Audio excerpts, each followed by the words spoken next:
Class 10th हम ये chapter पढ़े सूर्यकांत त्रिपाठी निराला का, जो अभी न होगा मेरा अंत। ठीक है, तो इसका हमने कवि परिचय पाठ परिचय पढ़ा दिया है। इसमें क्या है, अभी न होगा मेरा अंत, अभी अभी ही तो आया है मेरे जीवन में मृदुल वसंत, अभी न होगा मेरा अंत है। ये सूर्यकांत त्रिपाठी निराला जी द्वारा रचित कविता है। इसमें क्या कह रहे हैं, इसमें लेखक ये कवि कह रहे हैं कि है ना, अभी अभी मेरे जीवन में मृदुल वसंत आया है कि अभी मेरा अंत नहीं होगा। कवि ये बता रहे हैं कि उनके जीवन का अभी अभी तो आरंभ हुआ है, यानी वसंत आया मतलब अभी उनका जीवन में जीवन का आरंभ हुआ है। जैसे क्या बोलते हैं, ये हरे हरे ये पात डालियाँ कलियाँ कोमल गात, यानी कि जिस तरह से वसंत आने से हरे हरे पत्ते होते हैं डालियों में, कोमल कोमल ये कोमल कोमल पत्ते आते हैं, ये कोमल शरीर होता है। गात मतलब है यहाँ पर शरीर, कोमल गात। जिस तरह से पेड़ का तना होता है वो कोमल शरीर में मतलब चेंज हो जाता है, जैसे एकदम सॉफ्ट सॉफ्ट हो जाती है ना वो शाखाएं वगैरह, तो वसंत आने से एकदम सब कुछ सॉफ्ट सॉफ्ट एकदम हो जाता है। कोमल कोमल कलियां आती है, कोमल कोमल पत्ते आते हैं। ठीक है, तो कवि ने उसके माध्यम से यहाँ पर मृदुल वसंत, मृदुल वसंत से मतलब क्या तात्पर्य है यहाँ पर कि उनके जीवन में अभी अभी युवा काल आया है ना। मृदुल वसंत से उन्होंने लिंक किया है ये युवा काल को। ठीक है, तो कवि का ये आप लोगों ने जैसे कवि परिचय पढ़ा था तो इसमें नहीं बताया था कि इनके जीवन में बहुत है ना, उन्होंने मतलब है ना उनके जो लाइफ में जो पत्नी है, भाई भाभी चाचा वगैरह सबकी मृत्यु हो गई थी, और फिर लास्ट में उनकी बेटी थी जो सरोज, उनकी भी मृत्यु हो गई थी। तो कवि ने बहुत बुरे दिन निकाले हैं, फिर भी कवि हार नहीं मान रहे हैं। वो बोल रहे हैं अभी जीवन का अंत नहीं हुआ है, मेरे जीवन में हरियाली छाई हुई है। फिर भी लेखक कवि ये कह रहे हैं, मैं ही अपना स्वप्न मृदुल कर फेरूंगा निद्रित कलियों पर, जगह एक प्रत्यूष मनोहर। प्रत्यूष मतलब होता है प्रातः काल, मनोहर मतलब वही मन को हरने वाला, मन को हरने वाला। कवि के मन में और जीवन में क्या हो गया है, हरियाली छा गई है। ठीक है, कवि का जीवन, कवि क्या बोल रहा है, मेरा जीवन अभी अभी क्या उत्साह से भरा हुआ है अभी भी। ठीक है, तो अभी मेरा अंत अभी नहीं होगा, यानी अंत सोचना भी अभी व्यर्थ है। जिस तरह से ये जैसे बोल रहे हैं ना, ये जिस तरह से पेड़ में पौधों में जो भी है कोमल कलियां खिलती है, उसी तरह से जो कवि के जीवन में सपने हैं, जो कल्पनाएं हैं, है ना, वो मतलब है ना जगेंगे सारे के सारे। जो काव्य रूपी जो हाथ है, कवि कह रहे हैं कि मैं काव्य रूपी जो अपने हाथ है उनको फेरूंगा किसमें, मेरे जीवन के जो सपने हैं, मेरे जीवन की जो कल्पनाएं हैं, उनको मैं अपने काव्य रचना में ऐसे कर दूंगा कि वो सब के सब में जीवन, वो मतलब जो आलस्य में अभी तक जो पड़ा हुआ है, जो कुछ भी उनका जीवन है, वो सारा का सारा आलस्य भाग जाएगा और नई चेतना जागृत होगी।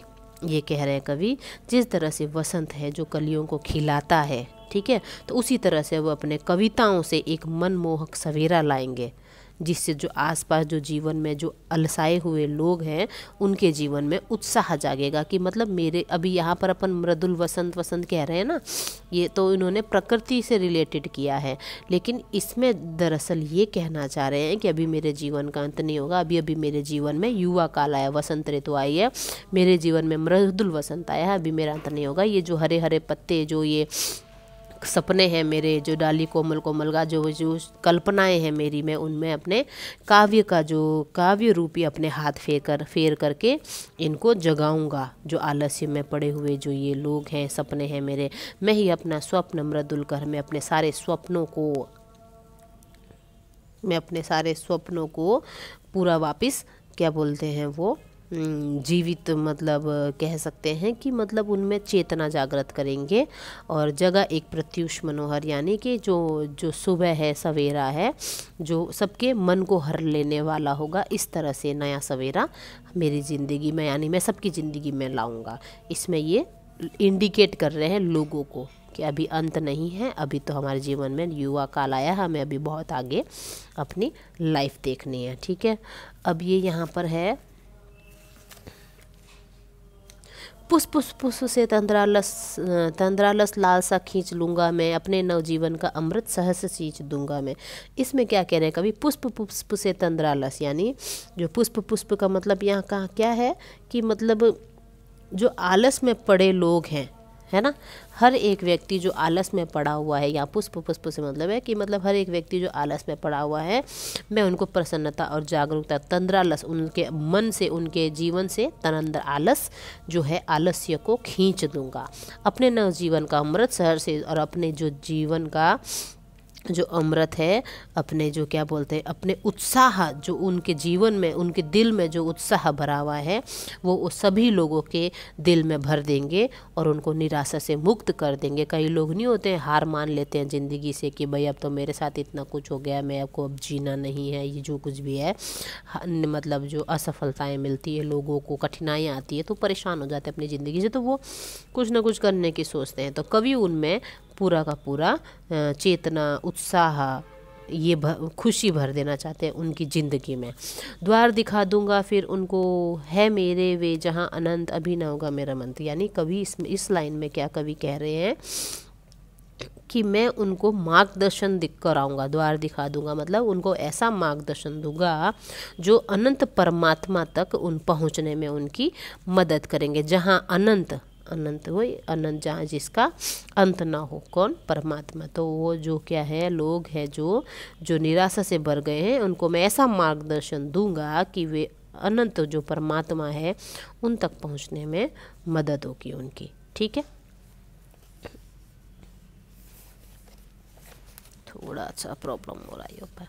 मेरे जीवन का यह है जब प्रथम चरण, इसमें कहाँ मृत्यु। यानी कि कवि कह रहे हैं कि मेरे जीवन का अब जो ये प्रथम चरण आया है, यानी कि जो युवावस्था, युवा काल आया है, उसको अभी न होगा मेरा अंत, इसमें कहाँ मृत्यु। यानी कि अभी मृत्यु नहीं है, अभी मृत्यु नहीं आएगी। मेरे जीवन काल का जो ये बचा हुआ टाइम है, इसमें मैं मृत्यु का इंतज़ार नहीं करूँगा, इसमें मैं लोगों के मन में चेतना भर दूँगा।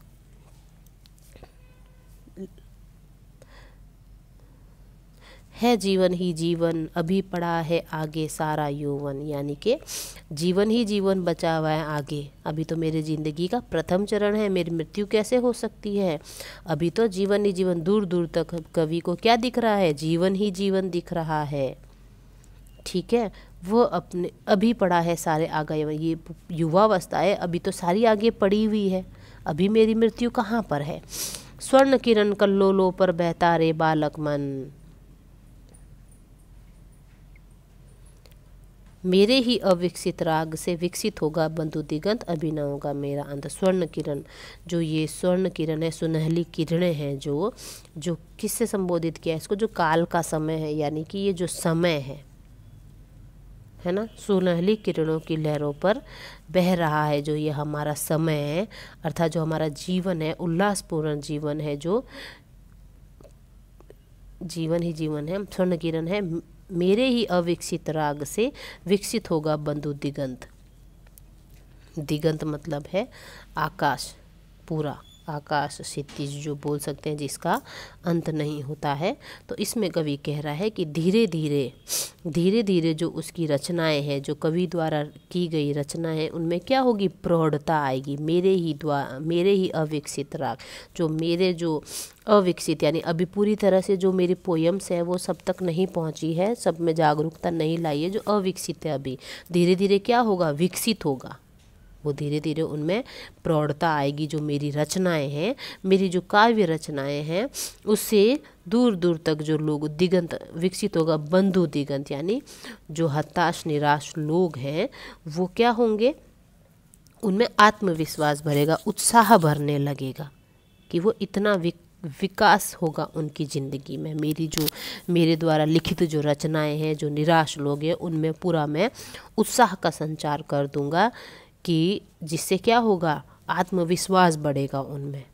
तो इस पोयम में कवि लोगों, ये वसंत ऋतु के माध्यम से ये लोगों को समझाना चाह रहे हैं। इसमें एग्जाम्पल दिया है कि अभी मेरे मतलब अंत नहीं होगा, मेरे जीवन में अभी मृदुल वसंत आया है, कि जिस तरह से वसंत आने से डालियों में हरे हरे पत्ते और जो कोमल कोमल जो शरीर हो जाता है उनका, उसी तरह से जो मेरे सपने हैं, मेरी कल्पनाएं हैं, उनके द्वारा मेरी जो ज़िंदगी में उत्साह का संचार बढ़ेगा, है ना। मैं अपने ही स्वप्नों को, अपने जो कल्पना है उनमें जो फिर उनकी काव्य रूपी अपना जो हाथ फेर करके उनमें इतना उत्साह भर दूंगा कि मतलब एक नया सवेरा हो जाएगा। जगह एक मृत्यु हर किसी की ज़िंदगी में की किरण, वो बोलते हैं ना, नई सुनहरी किरण लेके आएगी, नई सुबह आएगी, है ना। हर एक पुष्प से मैं अपना आलस खींच लूँगा और मैं अपनी कल्पनाओं, मतलब अपनी रचनाओं के माध्यम से उनको सींच दूंगा, अमृत से सींच दूंगा, उनको ऐसा द्वार दिखाऊंगा कि जो वो परमात्मा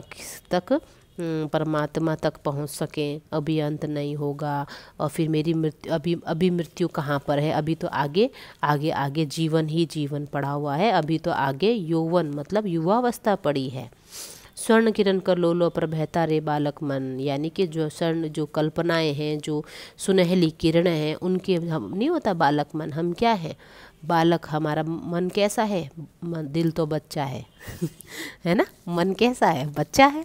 तो हमारा जो कल्पनाएं हैं, हम कितनी कल्पनाएं करते हैं, सोचते रहते हैं, तो हमारा मन ऐसे ही एक तरंग स्वर्ण किरणों पे ऐसे ही बहता रहता है।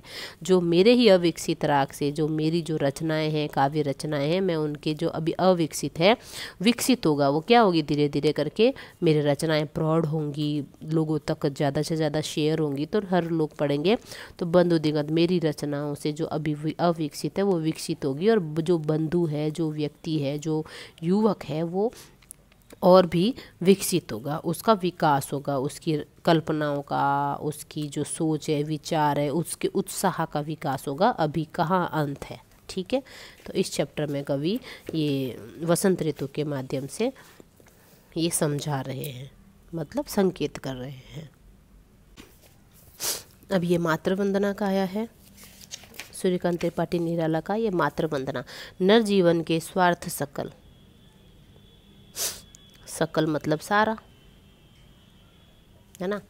स्वार्थ मतलब जो हमारे स्वार्थ होते हैं, वो बलि हो तेरे चरणों पर माँ, मेरे श्रम सिंचित सफल। हे नर जीवन के, मैं जो ये मनुष्य जीवन के, मनुष्य रूपी जो जीवन है, उसके जो हम लोग अपने स्वार्थ के लिए, जो सभी स्वार्थों की पूर्ति के लिए, हे माँ, जो हम अर्जित करते हैं परिश्रम से, अपने स्वार्थों और अपने परिश्रम से जो सभी वस्तुएं जो अर्जित करते हैं, हे माँ, मेरे श्रम सिंचित सफल, मेरे श्रम से जो सिंचित यानी जो कमाया हुआ जो सब धन है, वो मैं आपके चरणों पर न्योछावर कर देना चाहता हूँ, कर दूंगा या कर देना चाहता हूँ, ठीक है, कवि कह रहे हैं। अब इसमें जीवन के रथ पर चढ़कर कवि कहते हैं कि हे माँ, कि मैं जीवन के रथ पर चढ़ करके मैं जो आगे बढ़ रहा हूँ, और जो ये सदा मृत्यु पथ पर बढ़कर, यानी बिना मृत्यु की परवाह किए हुए मैं अपने जीवन में जो आगे बढ़ रहा हूँ निरंतर, महाकाल के खरतर सह, यानी महाकाल, ये जो मृत्यु का जो ये काल है, मृत्यु की चिंता किए बिना ही जो समय समय पर जो कष्टदायक विघ्न है, बाण है, जो आने वाले जो बाण है, जो हमने जीवन में जैसे ज़िंदगी जी रहे हैं, हमारी ज़िंदगी में कितनी परेशानियां हैं, कठिनाइयाँ, उन सबको सहते हुए, पार करते हुए सह सकूं, मुझे इतना मतलब है ना दृढ़ बना दो, मुझे तू कर दृढ़तर, मुझे इतना दृढ़ बना दे कि मैं जो जिंदगी, मेरे जीवन में जो निरंतर मैं बढ़ रहा हूँ पथ पर, जीवन के रथ पर चढ़कर मृत्यु पथ पर बढ़कर, मतलब सदा मृत्यु के, मतलब हम आगे बढ़ रहे हैं, मृत्यु तो निश्चित है, तो जो महाकाल के खरतर सह, मतलब ये जो जीवन में जो आगे बढ़ते हुए मैं समय समय पर आने वाले जो कष्टदायक विघ्न हैं, बाधाएं हैं, उनको सहता हुआ, यानी मुझे इतना दृढ़ कर दो कि मैं उनको सहता हुआ मैं आपकी सेवा करता रहूं। जागे मेरे उर में तेरी मृत्यु मूर्ति अश्रु जल द्योत विमल, यानी मेरे हृदय में आपके मतलब जो स्वच्छ स्वरूप है वो आंसुओं से धुला हुआ स्वच्छ स्वरूप साकार हो जाए। मेरे हृदय में जो आपकी जो मूर्ति है वो साकार रूप हो जाए। द्रग जल से पा बल बलि कर दूं, जननी जन्म श्रम संचित फल, यानी कि मैं द्रग जल यानी जो आंसू, ये जो मेरे नेत्रों से जो आंसू बह रहे हैं, मैं उसमें क्या करूं, आपको द्रग जल से पा बलि बल, मैं आपके जो द्रग जल से पाबल जे, यानी जो आपके जो आंसू है आँखों में, मैं उससे इतना मतलब है ना बल प्राप्त करूं, है ना, कि मैं अपने सारे जीवन से जो मैं अपना जो जीवन है वो इतना बल पाऊं। द्रग जल से पाबल, मैं जो आपके अश्रुओं से इतना बल पालूं कि मैं अपने आप को आपके जो चरणों में अपनी बलि दे दूं, मतलब अपने आप को बलिदान कर सकूं इतना।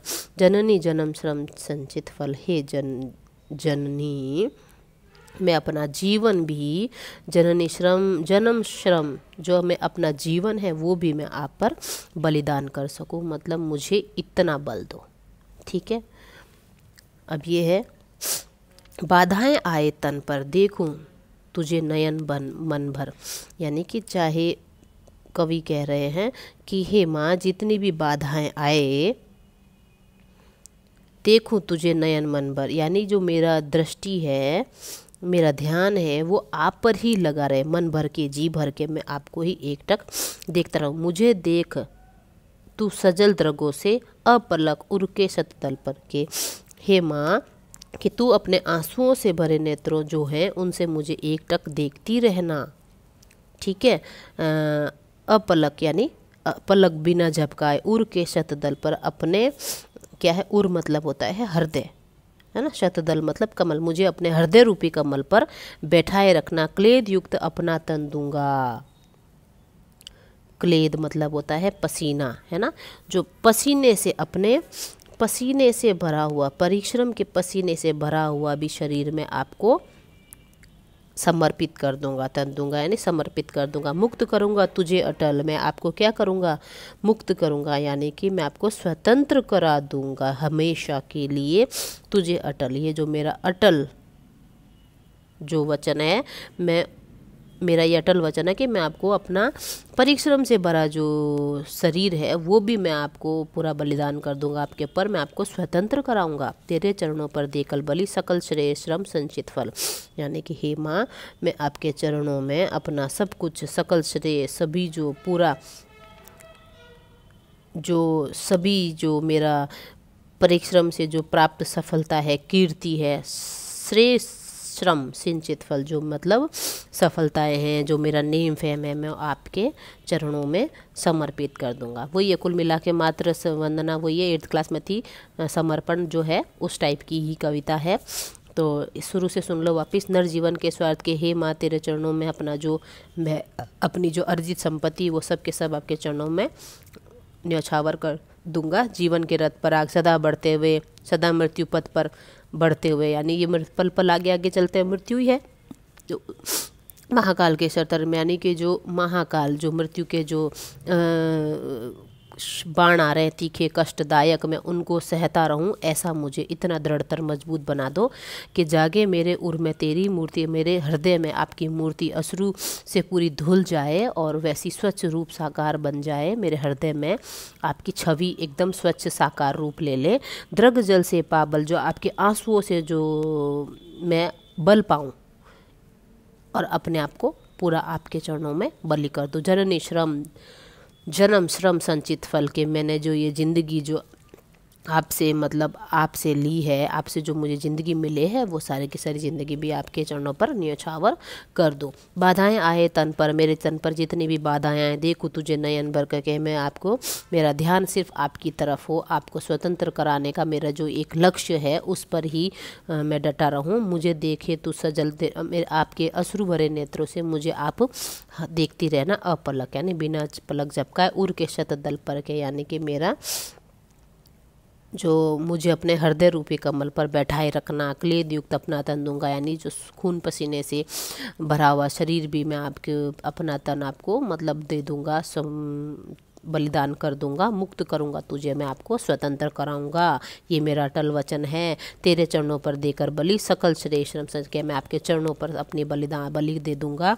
और जो मैंने जितना भी कमाया है, जो अपनी नेम फेम है, जो मेरी कीर्ति है, मेरा परिश्रम है, जो मेरी सफलता है, वो सारे की सारे मैं आपके चरणों में न्यौछावर कर दूंगा। तो कवि कुल इसमें मातृभूमि, मातृवंदना, मातृभूमि के प्रति प्रेम दिखा रहे हैं। और अभी न होगा मेरा अंत में युवाओं को संदेश दे रहे हैं कि भाई अभी तो हमारे जीवन में युवावस्था आया है, वसंत तो आया मतलब युवावस्था आया है, अभी हमारा अंत नहीं होगा। और कवि अपने कविताओं के माध्यम से जो अलसाए हुए लोग हैं उन पर पूरा उत्साह का संचालन करना चाहते हैं, उन पे अपना काव्य रूपी अपना हाथ ऐसा फेरना चाहते हैं कि उनमें जो आलस्य भरा हुआ है वो सब हट जाए और वो पूरा का पूरा एक जोश भर जाए उनके मन में। ठीक है, तो ये पोयम है, 2 अच्छे से सुन लेना, इजी लैंग्वेज में ही है, ज़्यादा कुछ इतना वो नहीं है, टफ नहीं है। तो अपने लैंग्वेज में बना करके भी आप इजीली लिख सकते हैं इसका। ठीक है, हम नेक्स्ट वीडियो में क्वेश्चन आंसर कराएंगे। ओके बेटा।